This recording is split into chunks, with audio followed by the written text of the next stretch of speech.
gusa bizakuyobora iteka.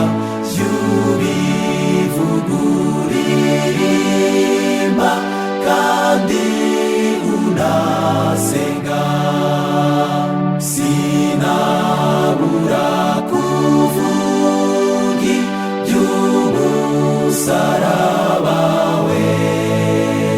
Nkunda uwo mukiza kuko yanyitangiye.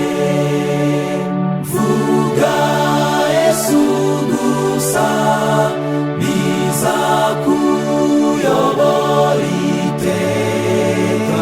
Yubivuga uririmba kandi unasenga. Uvuga ibya Yesu ntupfushe igihubusa. Kutita ku nshingano bitesha agaciro.